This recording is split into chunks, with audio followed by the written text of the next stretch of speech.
Imagine building a company in your garage that would go on to change the world. Now imagine being fired from that very company at the peak of your career. Most people would quit, but Steve Jobs used that failure to fuel one of the greatest comebacks in business history. Steve Jobs was born in 1955 and adopted at birth. He grew up curious, rebellious, and endlessly fascinated by electronics. But school wasn't his thing. Teachers thought he was distracted, unfocused. After high school, he enrolled at Reed College and dropped out after just 6 months. Why? Because he didn't want his parents spending their life savings on an education he didn't value. He slept on friends' floors, collected Coke bottles for spare change, and ate free meals at the Hare Krishna temple. But during that time, he took random classes that inspired him, like calligraphy, which would later shape the design of Apple computers. Jobs believed that even the dots you can't see now eventually connect. In 1976, Jobs and his friend Steve Wozniak started Apple Computer in his parents' garage. They sold circuit boards, then launched the Apple II, one of the first successful personal computers. By his mid-20s, Jobs was a millionaire. But success came with challenges. In 1984, Apple launched the Macintosh, a computer ahead of its time. It was brilliant, but sales were disappointing. Soon, Jobs clashed with Apple's board and CEO John Sculley. The tension grew so sharp that in 1985, Jobs was forced out of his own company. At just 30 years old, he was humiliated, rejected, and stripped of the empire he had built. Jobs later said, "Getting fired from Apple was the best thing that could have ever happened to me."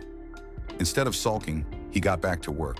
He founded Next Computers, which focused on powerful, high-end machines. The company wasn't a massive commercial success, but it laid the groundwork for future innovation. And then Jobs bought a small animation studio called Pixar. At the time, nobody knew it would change film forever. But in 1995, Pixar released Toy Story, the world's first fully computer-animated feature film. It became a blockbuster hit and made Pixar a household name.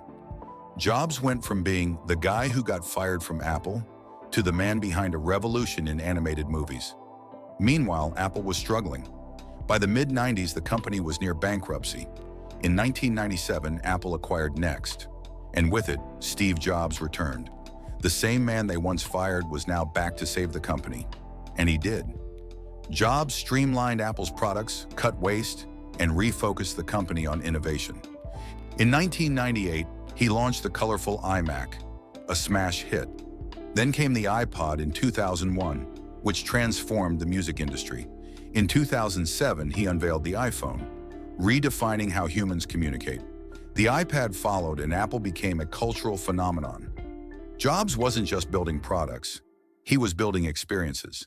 His obsession with design, simplicity, and innovation turned Apple into the most valuable company in the world. But beyond the products, Jobs taught us about resilience. He once said, "You can't connect the dots looking forward. You can only connect them looking backward." You have to trust that the dots will somehow connect in your future. His dots, adoption, dropping out, rejection, failure, all connected into a legacy that changed technology, art, and culture forever. Steve Jobs' story shows us that setbacks can fuel breakthroughs. Being fired from Apple didn't end his journey. It sharpened him for his greatest chapter. Failure isn't final. Sometimes it's the push you need to create your life's masterpiece. So if you're going through failure right now, remember Jobs. Your greatest setback may be setting you up for your greatest comeback. Subscribe to Peak Mind Official for more motivational stories that remind you the story isn't over yet.